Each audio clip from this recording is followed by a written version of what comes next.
देखो, सभ्यताओं के बारे में हमने पूरा अध्ययन कर लिया है, पूरी तरह से जिल्लेवार पढ़ चुके हैं, सब तरह से हम पढ़ चुके हैं, लेकिन फिर भी कुछ ना कुछ इसका कहते हैं कि पूरा सार जो आपके लिए कन्फ्यूजन पैदा करता है उसको मैं दूर कर देता हूँ। कई ऐसी समस्याएं आती है अपन को समझ में नहीं आता है कि पूरी सभ्यता तो पढ़ ली है लेकिन अपन को फिर भी अपन कुछ ना कुछ छोड़ देते हैं, तो पूरा सार मैं आपको समझा देता हूँ ताकि कोई किसी प्रकार की कोई दिक्कत ना आए। चलो देखो,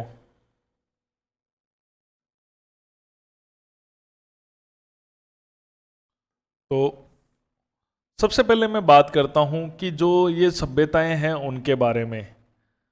तो अगर मैं इनको काल में विभाजित करूं तो मैं कहूंगा कि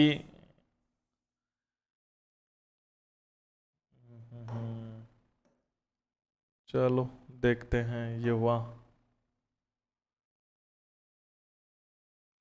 तो ये काल में आपके एक तो कन्फ्यूजन रहती है कि कौन से काल की कौन सी है, तो इस कन्फ्यूजन को भी मैं दूर कर देता हूं। देखो, एक तो होता है पाषाण काल, सबसे पहले वाला पाषाण काल। पाषाण काल के बाद में है वो काल है, पत्थरों के बाद में आदमी ने तांबा खोज लिया था, तो तांबा और पाषाण दोनों साथ चले थे, इसे कहते हैं ताम्र पाषाण काल, चेकोलिथिक। इसके बाद में तांबा खोज लिया गया तो ताम्र काल, ताम्र युग कहा जाता है उसे। और ताम्र युग के बाद में लोह युग आता है, लोह काल आता है। ध्यान से समझना इस चीज को। एक काल को अपन पहले जो पत्थर का उपयोग करते थे, पत्थर के औजार काम में लेते थे, पत्थर के ही औजार होते थे मानव के पास में, तो वो तो पाषाण काल है। फिर मानव ने तांबा भी खोज लिया था लेकिन अभी तांबा इतना काम में नहीं आया था, तांबा और पत्थर के औजार भी चल रहे हैं, उसे कहते हैं ताम्र पाषाण काल। फिर केवल तांबा, तांबा खूब खोज लिया गया, पत्थर के औजार बंद हो गए, उसे ताम्र काल कहते हैं। और फिर लोहा युग, जिस काल में लोहे की खोज हो गई वो लोहा युग कहलाता है, जिसे विशेषकर हम आर्य सभ्यता कहते हैं, वैदिक सभ्यता कहते हैं, उसमें लोहा खोजा गया। अब इसके अंदर भी देखो, ताम्र पाषाण काल, ताम्र काल आप समझ गए, ताम्र और पाषाण दोनों काम में आए, ताम्र तांबा केवल, और लोहा युग में लोहे का प्रवेश हो चुका है, ये चीज है। पाषाण काल को भी 3 भागों में बांटा जाता है। कितने भागों में बांटा जाता है? 3। सबसे पुराने वाले को कहते हैं पूरा पाषाण काल, उसके बाद में मध्य पाषाण काल,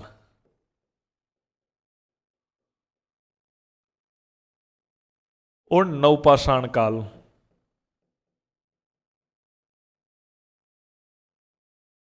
ये इसके भी 3 पार्ट हो जाते हैं, क्योंकि देखो आदमी को बहुत ज्यादा परिवर्तन देखने को मिलता है समय के साथ में।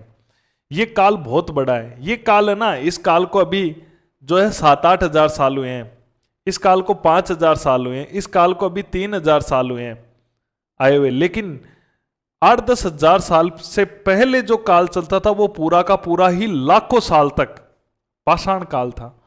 तो पाषाण काल में भी आदमी ने लाखों सालों में जो किया है उसको 3 भागों में बांट दिया गया है। तो एक तो है पूरा पाषाण काल। तो देखो, मानव यहां से शुरू हुआ है, लगभग 10 लाख साल पहले की बातें हैं, 10 लाख ईसा पूर्व में। तो पूरा पाषाण काल में मानव कैसा था, तो मैं बताता हूं, थोड़ा सा समझो। ये था पूरी तरह से जंगली, कच्चा मांस खाता था, ठीक है, गुफा में रहता था।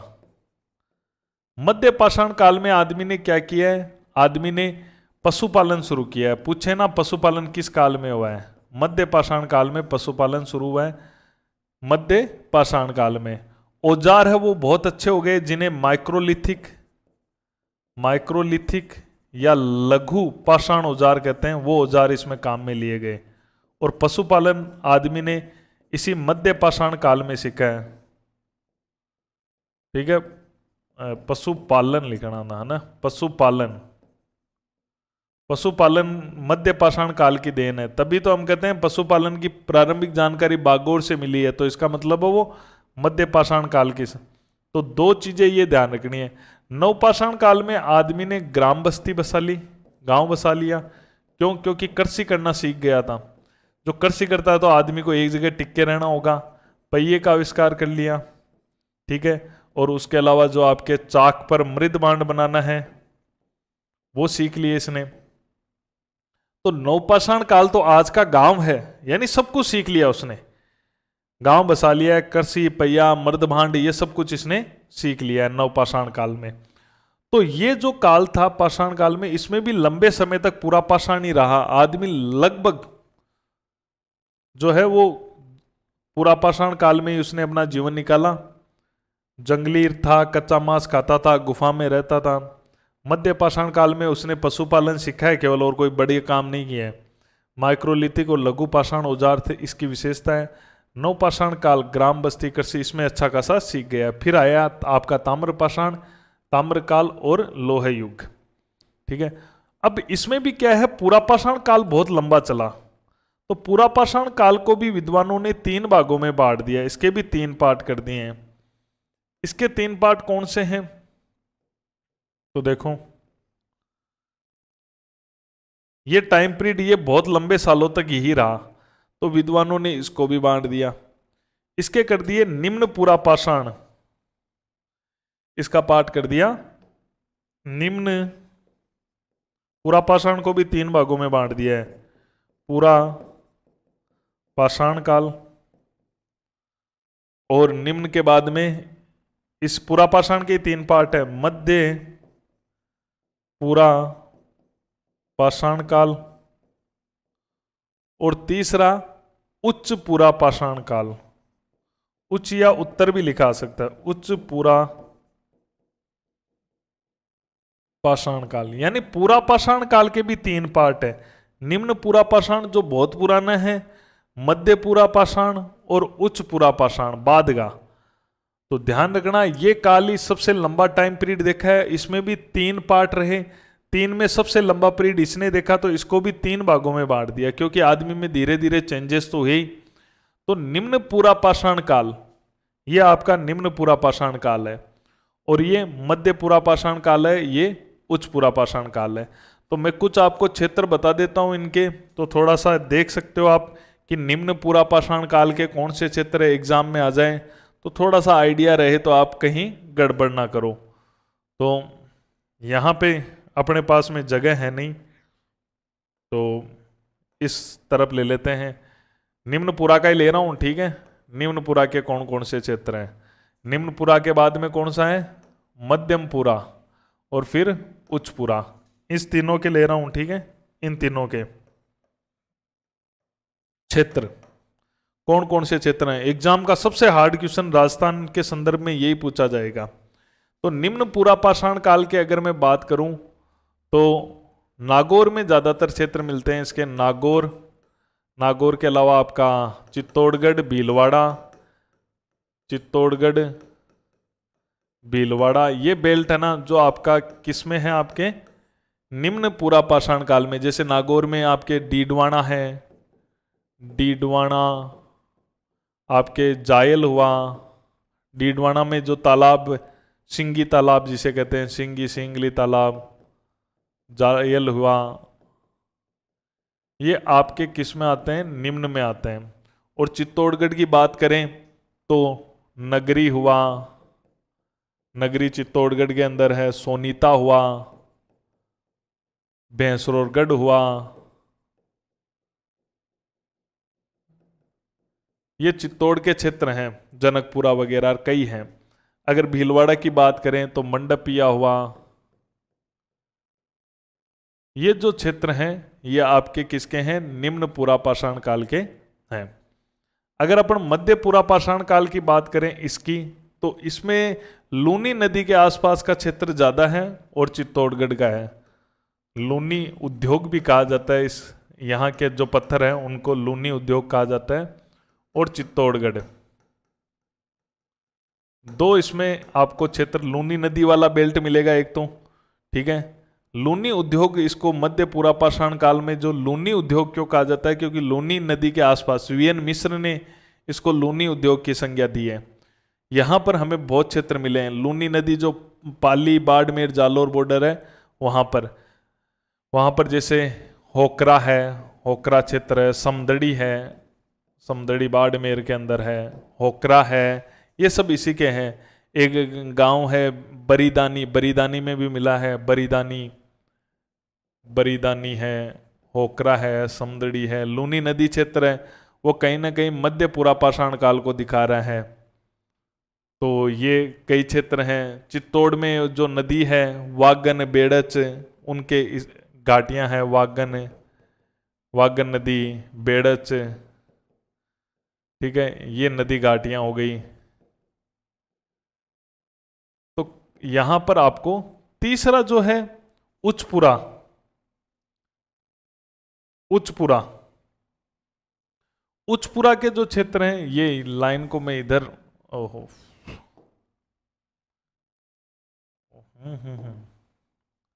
ये क्या है, क्योंकि डस्टर यूज लेते हैं फिर।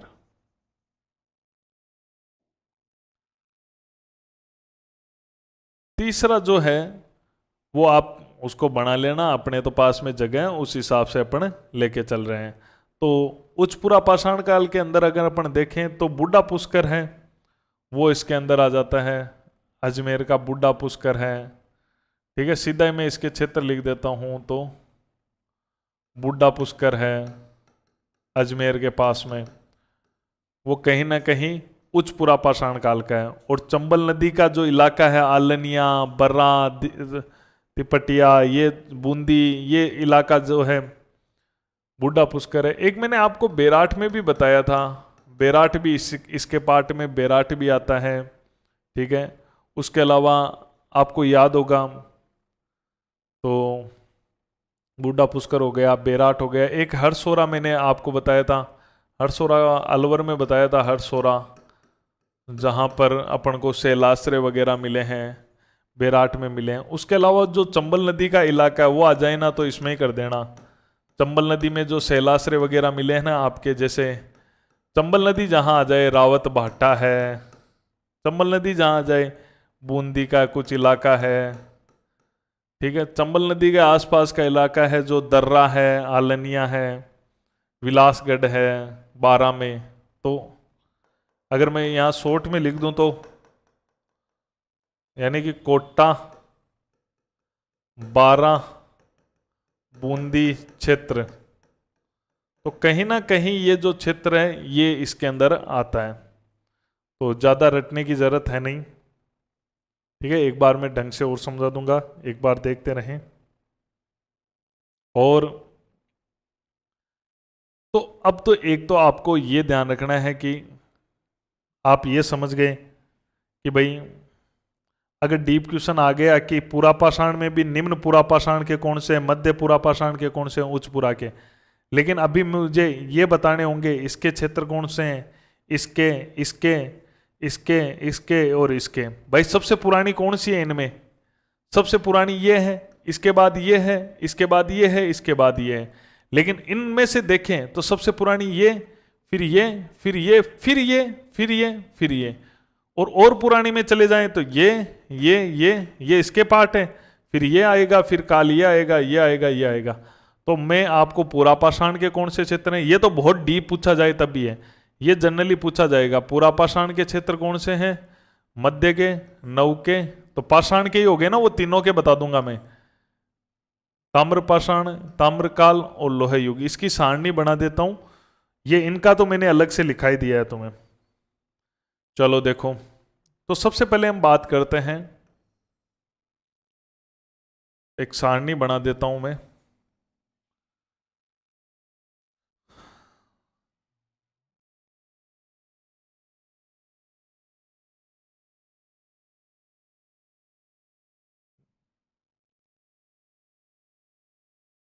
ये देखो, हम बात करते हैं, सबसे पहले मैं बताता हूं कि पुरापाषाण काल के क्षेत्र कौन से हैं। पुरापाषाण काल, फिर मैं बताऊंगा पूरा के बाद में आया मध्य पाषाण काल। पाषाण काल के 3 पार्ट है ना, मध्य पाषाण काल, वो तो थोड़ा और डीप करके हमने पूरा के भी 3 कर दिए थे, लेकिन इस सारणी में इतनी जरूरत नहीं है क्योंकि मैंने इसके 3 पार्टों का अलग से बता ही दिया है। नव, पाषाण काल, ये हो गया। अब उसके बाद में सारणी को थोड़ा और बड़ा कर लेते हैं। नवपाषाण काल के बाद में 3 पार्ट और कर लेते हैं। 9 के बाद 3 पाषाण काल हो गए, और 3 पाषाण के बाद में 9 के बाद में चौथा ताम्रपाषाण काल। ताम्रपाषाण काल के बाद में ताम्र युग, ताम्रकाल, ताम्र युग, और ताम्र युग के बाद में लोह युग।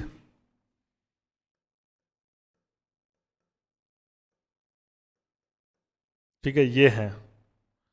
तो अब इसके लिए मैंने ट्रिकें बना रखी है, आप ट्रिक से चलोगे तो निश्चित रूप से कोई गड़बड़ नहीं होने वाली है। पूरा पाषाण काल की मैंने एक ट्रिक बना रखी है कि इंद्र की बीड़ी बुड्ढा लेकर भाजा। ये एक ट्रिक बना रखी है, इसमें पूरा पाषाण काल के क्षेत्र आ गए। आपसे पूछेंगे निम्न में से पूरा पाषाण का क्षेत्र है या नहीं है, तो इंद्र की बीड़ी बुड्ढा लेकर भाजा। इंद्र की बीड़ी बुड्ढा लेकर भाजा, ध्यान से समझना। इंद्र की बीड़ी, इंद्रगढ़ बूंदी में है ये। इंद्रगढ़ माता भी आपने सुन रखा होगा। तो इंद्र की बीड़ी, इंद्रगढ़ बूंदी, इंद्र की बीड़ी। इंद्र, इसमें दर भी छुपा हुआ है। इंद्र, दर याद आ गया, भरतपुर में सभ्यता बताई थी मैंने। दर, इंद्र की बीड़ी, इंद्र, दर की बी विराटनगर, इंद्र की बीड़ी, डीडवाना, और बुड्ढा पुष्कर। इंद्र की बीड़ी बुड्ढा लेकर भा याद आ गया। भानगढ़ पाषाण काल का था, भानगढ़ भी। और जायल भी पाषाण काल का, नागौर में। और मैंने तो इसके 3 पार्ट अलग से और पढ़ा दिए आपको, ठीक है, वो 3 अलग से और देख लेना, लेकिन ये तो याद होना ही चाहिए। मध्य पाषाण काल, इसे माइक्रोलिथिक कहा जाता है, मध्य पाषाण काल को। क्योंकि यहाँ पे माइक्रोलिथिक औजार, छोटे औजार काम में लिए गए हैं। अभी मैंने बताया था आपको, ये रहे लघु पाषाण उपकरण यहाँ पर काम में लिए गए हैं। तो मध्य पाषाण काल की क्या ट्रिक होगी, तो इसकी ट्रिक मैंने बना रखी है बातिला बीरा। कौन सी ट्रिक बना रखी है? बातिला बीरा ट्रिक है, बातिला बीरा। बीरा है, बीरा मतलब भाई होता है, बातिला वीरा। तो बातिला वीरा इसकी ट्रिक बना रखी है, बातिला वीरा। वीरा का मतलब हो गया भाई। अरे जितना बोर्ड पे डस्टर का मजा आता है वो कहाँ है यहाँ।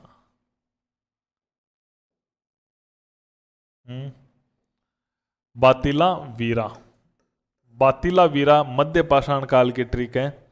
इंद्र की बीड़ी बुड्ढा लेकर भाजा, पूरा पाषाण की है। मध्य पाषाण काल, अभी पाषाण काल के 3 पार्ट कर रखे हैं। बा का मतलब हो गया आपके बागोर। बागोर भीलवाड़ा में था ना, जो मध्य पाषाण काल का, जहां पशुपालन की जानकारी। तिलवाड़ा, ये बहुत पूछा जाएगा। तिल्ला का मतलब तिलवाड़ा, तिलवाड़ा भी मध्य पाषाण काल का है। और वीरा, विराटनगर, विराटनगर भी मध्य पाषाण का है। मैंने आपको विराटनगर में पढ़ाया भी है ये सब। मैंने बागोर में भी पढ़ाया, मध्य पाषाण की है। मैंने तिलवाड़ा में भी मध्य पाषाण लिखा है। मैंने विराटनगर में भी मध्य पाषाण लिखा है। इसका मतलब इन तीनों जगह कौन से औजार मिले? मध्य पाषाण वाले माइक्रोलिथिक औजार मिले।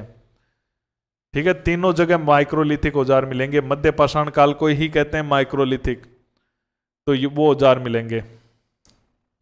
ठीक है, माइक्रोलिथिक, माइक्रोलिथिक सभ्यता कहते हैं इसको, औजार कहते हैं लघु। तो 3 है। इसकी जो ट्रिक है नवपाषाण की, वो ट्रिक है बाग बागी 3। बाग बागी 3, इनका बहुत अभ्यास करना है तुम्हें।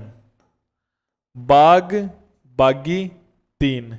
बाग यानी बागोर, बाग यानी बागोर, बा यानी बालाथल, बा यानी बालाथल, गी यानी गिलुंड, गी यानी गिलुंड, तिल यानी तिलवाड़ा।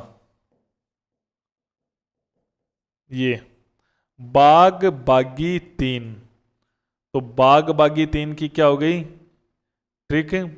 बाग, हाँ ग और है ना गणेश्वर, बाग यहां गणेश्वर, गणेश्वर और देखना है, ठीक है। बाग, बाग ग ना, गणेश्वर भी नवपाषाण काल में भी रहा है। मेन गणेश्वर ने ताम्र देखा है, लेकिन इसमें भी गणेश्वर शामिल है। तो बाग बागी तीन, ठीक है। अब अपन बात करते हैं चौथी, ताम्रपाषाण काल। ताम्रपाषाण काल की ट्रिक क्या है? कुछ नहीं, वही ट्रिक जो आपके पास में थी बाग बागी तीन वाली। ताम्रपाषाण काल में उसी में केवल आहड़ प्लस करना है। क्या प्लस करना है? आहड़ प्लस करना है। आहड़ प्लस बाग बागी तीन, वो तो बाग बागी तीन में आहड़ मिक्स कर देना। आहड़, आहड़ के बाद में बा बागोर, ग गिलुंड,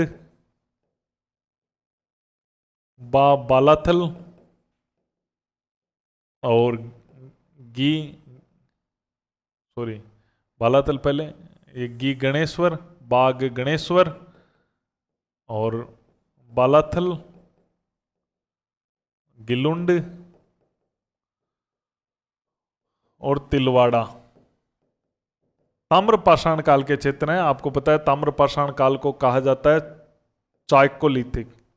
क्या कहा जाता है? चेकोलिथिक या चाइकोलिथिक। चेकोलिथिक, औजारों को चेकोलिथिक भी कहा जाता है। ताम्रपाषाण, तो आपको पता है ताम्रपाषाण में आहड़ तो थी ना, ताम्रपाषाण बागोर गणेश्वर बालाथल गिलुंड ये साथ की ये सब। तो ये नवपाषाण काल भी देखा है इन्होंने, और नवपाषाण काल के बाद में क्या देख लिया इन्होंने? ताम्रपाषाण काल भी देख लिया। आहड़ तो मेन है ताम्रपाषाण काल की।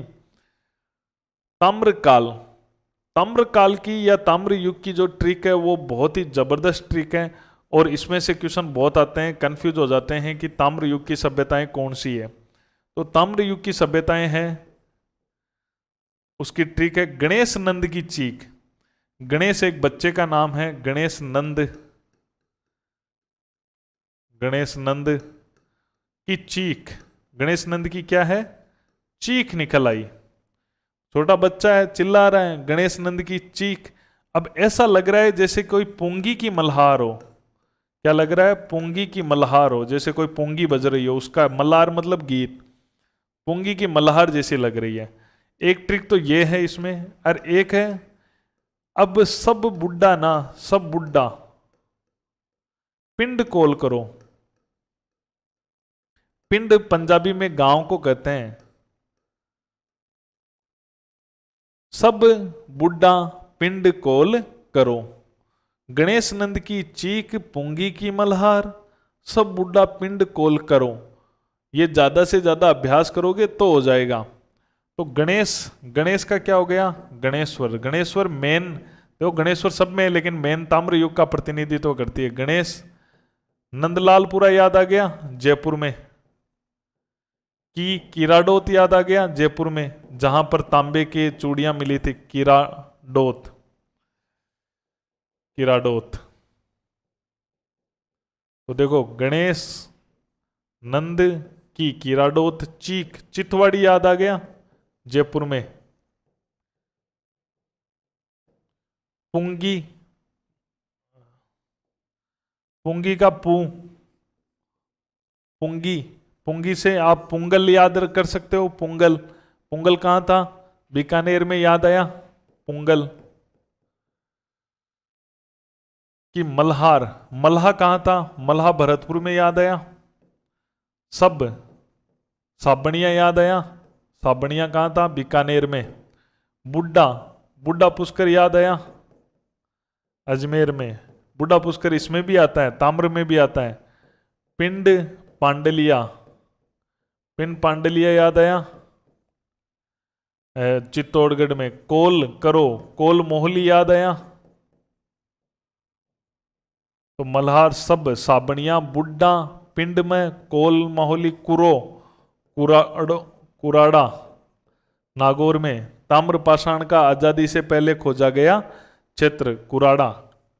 लोह युग, लोह युग की ट्रिक देखो,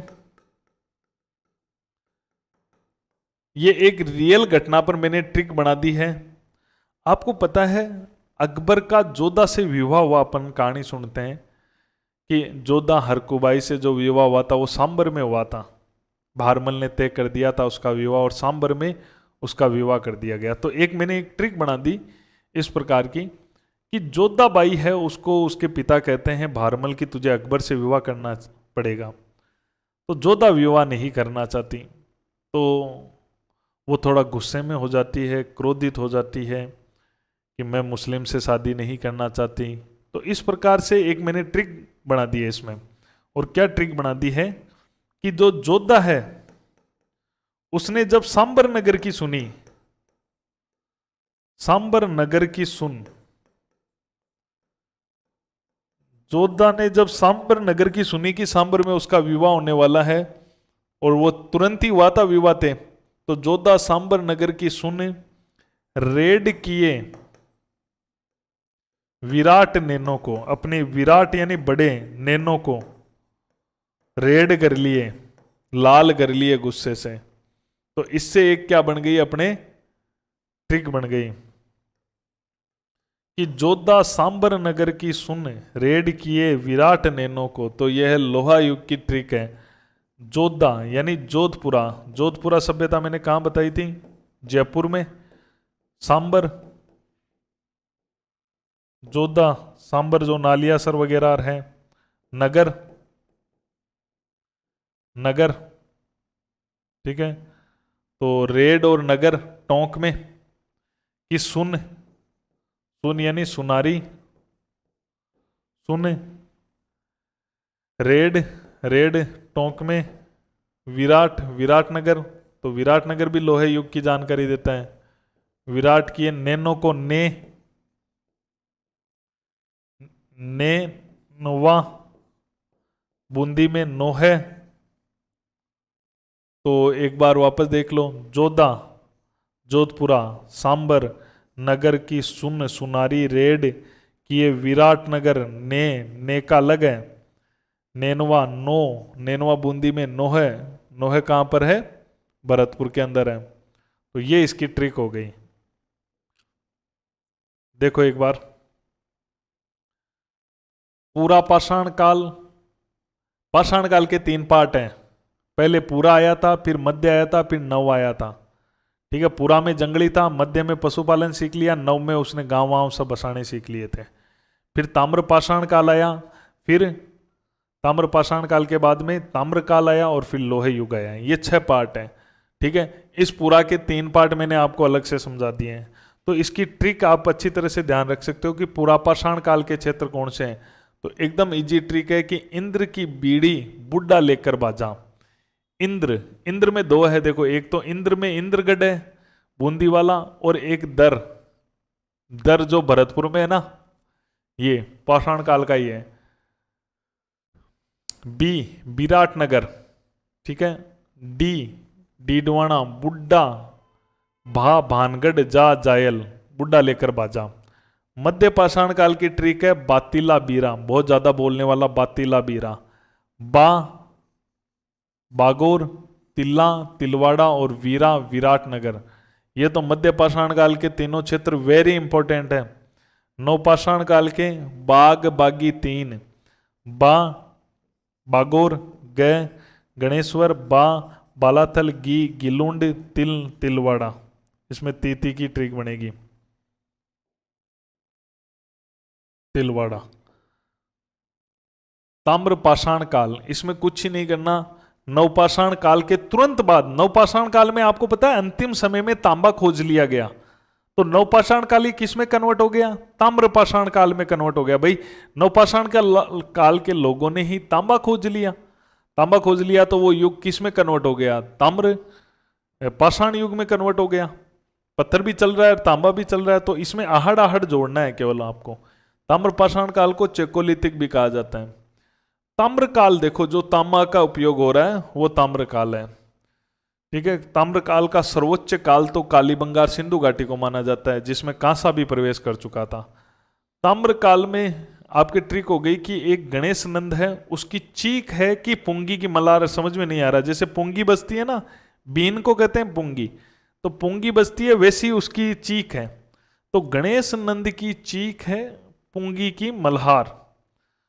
और सब बुड्ढा पिंड कोल करा, भाई सब बुड्ढे हैं वो अपने गांव कोल कर दो, पिंड पंजाबी में कहते हैं गांव को। तो गणेश, गणेश्वर, ओ सॉरी, गणेश्वर, नंद नंदलालपुरा, की कीराडोत, चीक चितवाड़ी, पुंगी पुंगल, मल्हार मल्ह, सब साबणिया, बुड्ढा बुड्ढा पुष्कर, पिंड पिंड पांडलिया, चित्तौड़गढ़, कोल मोहली, कुरो कुराड़ो। लोहे युग, लोहे युग की ट्रिक है कि जोधा सांबर नगर की सुन रेड किए विराट नैनो को। मेहनत करनी पड़ेगी, सिलेक्शन लेना है तो सिलेक्शन में दिला दूंगा। जोधा सांबर नगर की सुन रेड किए विराट नैनो को। जोधा जोधपुरा जयपुर वाला, सांबर नगर सुनारी, रेड विराटनगर नैनो को। ये तथ्य हो गए। नेका क्या हो गया, नैनवा, नौका नोहे भरतपुर वाला हो गया। ठीक है, ये जानकारी आपको पूरी ट्रिक के साथ में मैंने बता दी है। अब एक कंफ्यूजन आती है कि सर ये शैलाश्रय कौन सा है क्या नहीं है। तो एक कहानी तो सीधी सी समझ लो, शैलाश्रय कौन से काल में बनेंगे, एक आइडिया हो जाता है कि शैलाश्रय अपने बनेंगे। वो मैंने आपको बताया कि पाषाण काल में शैलाश्रय गुफाएं, शैलाश्रय है वो जनरली यहां बनेंगे, गुफाओं में यहां रहेगा आदमी। तो पूरा पाषाण काल में रहेगा, लगभग पाषाण में रहेगा गुफाओं में, तो ये तो अपन को पता है। यानी कि जो शैलाश्रय होंगे वो पक्का पाषाण काल के क्षेत्र होंगे। ये अपने दिमाग में एक बात हमेशा रहनी चाहिए। तो शैलाश्रय इस जगह का यूज ले ले क्या, या नया ही ले लेते हैं भाई, तुम कंफ्यूज नहीं हो। ठीक है, शैलाश्रय,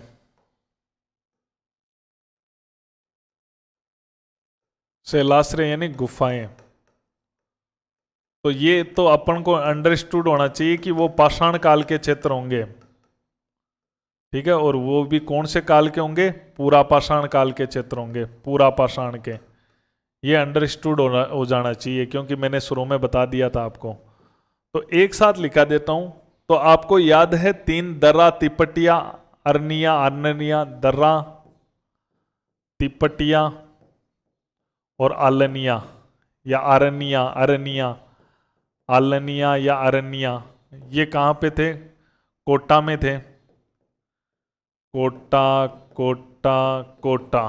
तो ये तीनों हो गए। चंबल नदी घाटी तो है ही शैलाश्रय के लिए। उसके अलावा विराटनगर, जयपुर, यहां पर भी तो शैलाश्रय, मैंने विराटनगर पढ़ाया था, तब भी पढ़ाया था। ठीक है, उसके अलावा सिक्कर के अंदर अभी मैंने बताया था आपको सोनपुरा, लिखाया भी जिला स्टडी में, सिक्कर के अंदर सोनपुरा है। उसके अलावा अलवर के अंदर है 2, हरसोरा और डाडीकर, हरसोरा और डाडीकर। ये दोनों मैंने अलवर में बताए थे आपको, अभी एक एग्जाम में क्वेश्चन आया था ये। अलवर में शैलाश्रय, हरसोरा और डाडीकर। उसके अलावा एक मैंने दर बताया था भरतपुर में। ये सभी पाषाण काल के क्षेत्र हैं, तभी शैलाश्रय मिले हैं। गुफाओं में तो तभी रहता था, वो भी पूरा पाषाण काल में रहता था। तो ये सब क्षेत्र कौन से काल के हो सकते हैं, पूरा पाषाण काल के हैं। बस एक साथ रिवीजन करा दिया ये। ठीक है, चंबल नदी घाटी शैलाश्रयों के लिए ज्यादा जानी जाती है। अब एक कंफ्यूजन और मिटा देता हूं, जो सबसे ज्यादा कंफ्यूजन होती है बच्चों की, महत्वपूर्ण तथ्य। इस कंफ्यूजन को कोई नहीं मिटा सकता, तो मैं मिटा देता हूं। ठीक है, ये एक बड़ी कंफ्यूजन रहती है कि मृद बांडों के, देखो आखिर कौन सी सभ्यता कब की है, ये मृद बांडों के आधार पर तय किया गया है। तो आपको ये मृद भांड है, इनको समझना बहुत जरूरी है कि हमारी जो सभ्यताएं हैं वो वास्तव में मृद भांडों के आधार पे ही वर्गीकरण होता है। तो मृद भांड के आधार पे वर्गीकरण, सीधा ये से लिख देता हूं ना, मृद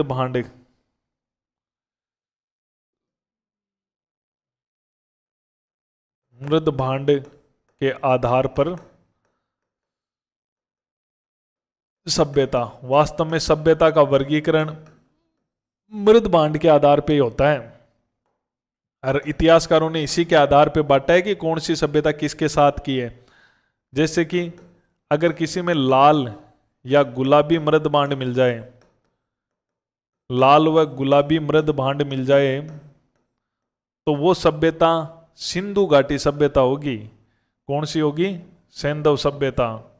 सैंधव कह दो, सिंधु घाटी कह दो, हड़प्पा कह दो, एक ही बात है। या मैं ये कह सकता हूं कि वो राजस्थान में कालीबंगा के समकालीन होगी, क्योंकि कालीबंगा ही है राजस्थान में इसका प्रतिनिधि करने वाली, और भी है। तो ये कह सकते हो कि ऐसी सभ्यताएं सिंधु घाटी की होगी, कालीबंगा के साथ की होगी, ठीक है, क्योंकि जिनमें लाल रंग के मृद भांड मिलेंगे। बाकी तो पूरी डिटेल से मैं वर्णन करा ही चुका हूं इनका। अगर लाल और काले मिले, लाल व काले मृद भांड मिले, तो वो समझ जाना लाल और काले मृद भांड कि वो ताम्र पाषाण काल को दर्शाते हैं। कौन से काल को दर्शाते हैं? जो ताम्र पाषाण काल का कोई भी क्षेत्र होगा 100% वहां पर ये मिलेगा। मैं इसको कह सकता हूं कि जो बनास संस्कृति है या जो आहड़ संस्कृति है, आहड़ है, उसके समकालीन जो होंगे, जो आहड़ के साथ के होंगे, आहड़ को ताम्र पाषाण कालीन है, तो वो सब लाल और काले मृद भांड वहां पर मिलेंगे। उसके अलावा तीसरा है कपि सुवर्णीय, कपि सुवर्णीय मृद भांड। कपि सुवर्णीय मृद भांड क्या होते हैं? कपि सुवर्णीय कह दो, या इनको आप गेरी कह दो, या गेरुए कह दो, मृद भांड। अगर आपको कपि सुवर्णीय मृद भांड कहे और वो मिले, तो आप समझ जाना कि वो 100% किसकी विशेषता है? ताम्र युग की। ऐसे बर्तन अपन को ताम्र युग में मिले हैं, यानी मैं कह सकता हूं इसकी मेन है गणेश्वर। तो वो जहां पर भी ऐसे मृद भांड मिलेंगे वो ताम्र युग की सभ्यता होगी, या मैं कह सकता हूं कि गणेश्वर के साथ की सभ्यता होगी, ठीक है। उसके अलावा अगर जहां चित्रित सलेटी, सलेटी को दूसर भी कहा जाता है, दूसर मृद भांड मिले, सलेटी मृद भांड मिले, तो वो 100% लोहा युग होगा। कौन सा युग होगा? लोहा युग की विशेषता होगी, जहां पर चित्रित या सलेटी मिलेंगे। और यही आर्य सभ्यता, वैदिक सभ्यता, क्योंकि लोहा जो खोजा गया वो वैदिक सभ्यता में खोजा गया, आर्य सभ्यता या वैदिक सभ्यता का प्रमाण होगा, तो उसके साथ का होगा। तो हमें मृद भांडों से देखो कितनी स्थितियां क्लियर हो रही है, ध्यान से समझना। लाल और गुलाबी मिल गया ना, इसका मतलब वो सिंधु घाटी का क्षेत्र है, कालीबंगा के समय का है। लाल और काले जहां मृद भांड मिले हैं वो सब ताम्र पाषाण के क्षेत्र हैं, इसका मतलब वो आहड़ के साथ के हैं। और जहां कपि सुवर्णीय मृद भांड मिलेंगे वो सब सभ्यताएं ताम्र युग की होगी, गणेश्वर के साथ की होगी। और जहां चित्रित सलेटी मृद भांड मिलेंगे वो सब लोहे युग की होगी, आर्य के टाइम पीरियड की होगी, आर्य सभ्यता, वैदिक सभ्यता के जहां लोहा मिला है। उसके अलावा देखो, अगर उत्तरी काली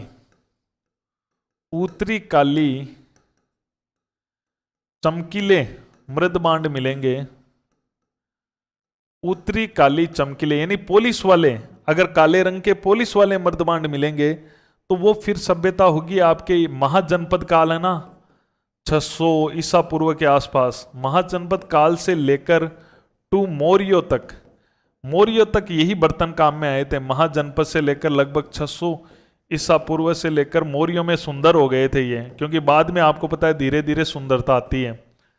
तो महाजनपद से लेकर जो मौर्य है वहां तक उत्तरी काली चमकीले मृद भांड, 300 कह दूं 200 कह दूं, उसमें कुछ ऐसा नहीं है। मैं एक time period, ideal time period बता रहा हूं आपको कि इस दौरान जो काले पॉलिश वाले चमकीले वो मृद भांड आ गए थे। उसके अलावा फिर क्या है, काले रंग के काले परिमार्जित भी कहा जाता है, काले रंग के काले परिमार्जित या इनको कहा जाता है काले संकल्प संबंधी परिमार्जित संकल्प संबंधी मृद भांड। तो काले रंग के अब मृद भांड है ये, ये अपने कुषाण काल के आसपास के सुंग कुषाण काल, मौर्यों के खत्म होने के बाद कौन सा काल आया था? सुंग काल, कुषाण काल, ये पास पास के। इस टाइम पीरियड में ऐसे मर्दबांड चले थे। तो ये मर्दबांडों का जो पूरा वर्णन है मैं बता चुका हूं। ये मैंने क्रम से भी ले लिए हैं। ये थोड़ा सा लाल काले थोड़ा सा अपन देखें तो ये क्रम से तो क्या हुआ, थोड़ा बहुत क्रम यहाँ ऊपर नीचे है, बाकी तो सब सेम है, सही है। आप तो इनको रट लेना अच्छी तरह से, ज़्यादा दिमाग नहीं लगाना, जितना मैंने लगा दिया उतना। पूछना है तो पूछ लेना, किसी भी प्रकार की कोई जानकारी हो तो चाहिए। तो ये मैंने पूरी जानकारी आपको। अब आप बता सकते हो कि गणेश्वर के अगर कहीं पर ऐसा मर्दबांड मिला है ना कपिस्वर्णीय, तो वो ताम्र युग की सभ्यता होगी और गणेश्वर के साथ की होगी वो। ये आपको आइडिया हो गया। कहीं पर भी चित्री स्लेटी मर्दबांड मिला है 100% वह लोहे युग की सभ्यता होने वाली है। अब ये चीजें आप समझ गए। अब कुछ एक दो फैक्ट और बता देता हूं जो आपके बड़े काम के होने वाले हैं। अब कुछ ऐसा बता देता हूं कि जैसे क्षेत्रों के कोई सीधे सीधे क्वेश्चन आ जाए तो वो थोड़ा सा आप देख लेना। चलो कुछ महत्वपूर्ण तथ्य के नाम से ले लेता हूं, ठीक है? तो कोई कंफ्यूजन दूर करने वाली बातें ले रहा हूं मैं, ताकि कोई कंफ्यूजन ना रहे, समस्त कंफ्यूजन मिट जाए, ठीक है? तो एक तो यह है कि लोहे युग के प्रसिद्ध जो क्षेत्र हैं लोहे युग के, वो ट्रिक से मैंने बता दिए हैं तुम्हें, लेकिन 4 प्रमुख जो एग्जाम में आ सकते हैं वो मैं ले रहा हूं। वो ट्रिक से तो मैंने सब कुछ बता दिया तुम्हें, लेकिन एग्जाम में जो आ सकते हैं मोस्ट वो थोड़ा सा देख लो, ठीक है?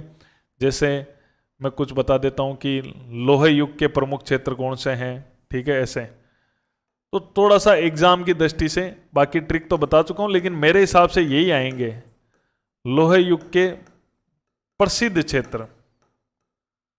लोहे युग के प्रसिद्ध क्षेत्र कौन से हैं, एक ये बता देता हूं। एक ऐतिहासिक युग के प्रसिद्ध क्षेत्र हैं वो बता देता हूं। एक मौर्य काल के राजस्थान में कौन से प्रसिद्ध क्षेत्र हैं, मौर्य काल के। ये एग्जाम में सीधा सीधा पूछ ले तो अपन घबराएं नहीं, ठीक है? तो थोड़ा सा अपने दिमाग में रहे। सुंग व कुषाण काल के क्षेत्र एग्जामिनर पूछता है और वहां अपन चक्कर खा जाते हैं, इसलिए मैं साथ में लिखा दूं तो कोई कंफ्यूजन, साथ साथ में मैंने वर्णनों में तो करा ही रखा है, लेकिन साथ साथ करा दूं तो किसी प्रकार की कोई कंफ्यूजन आपके नहीं रहने वाली है।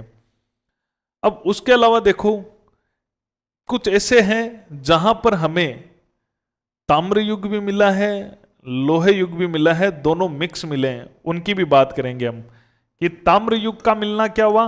ताम्र युग का मिलना मतलब कौन से मर्दबांड, कपिस्वर्णीय, कपिस्वर्णीय मृदभांड। ताम्र युग का तो यही मतलब होता है ना, कपिस्वर्णीय मर्दभांड, अभी बताया मैंने आपको।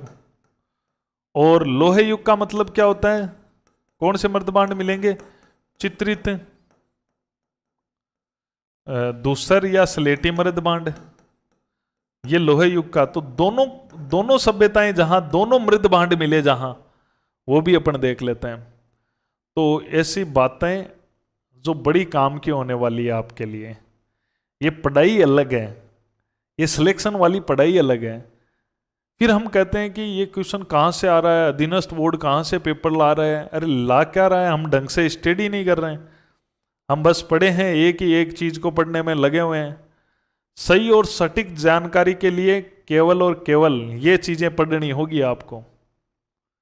चलो देखो, तो लोहे युग की बात करें तो लोहे युग में जो प्रसिद्ध हैं वो एक तो आपका नोहे है, जोधपुरा है, सोनारी है, विराटनगर है, ये लोहे युग के लिए प्रसिद्ध है, ठीक है? ये लोहे युग के लिए प्रसिद्ध है, इनको अच्छी तरह से ध्यान रखना है।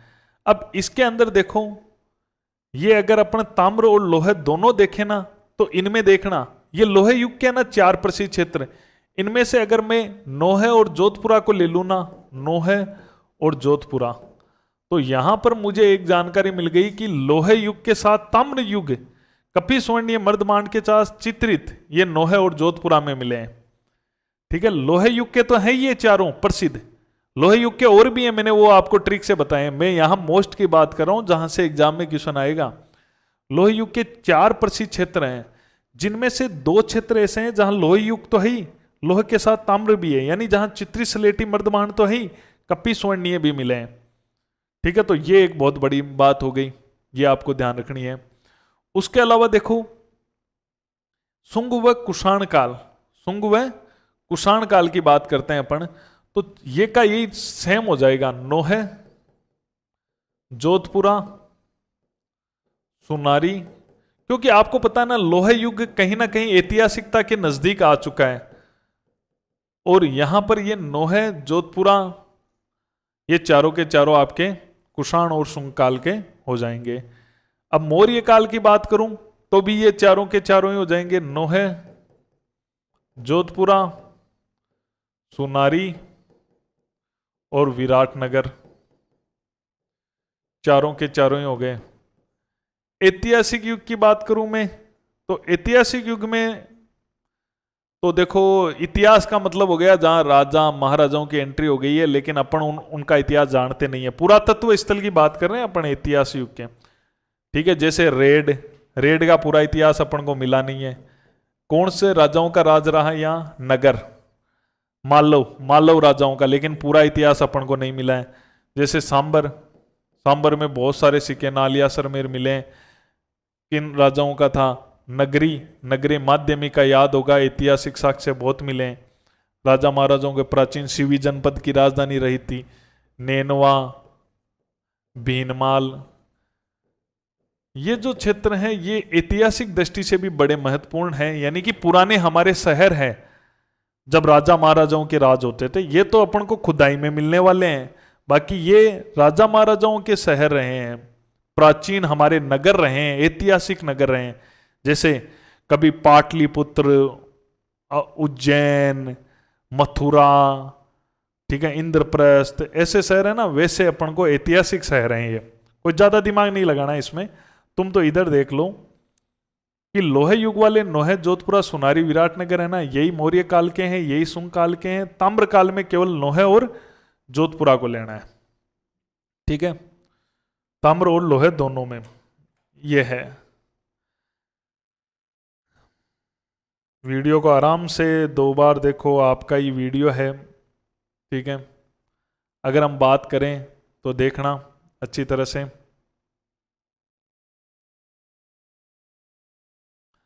तो अगर हमें ऐतिहासिक कालों को बांटने का प्रयास करें याद करने की दृष्टि से, तो पाषाण काल, ताम्र पाषाण काल, फिर तांबा आया, फिर लोहा आया।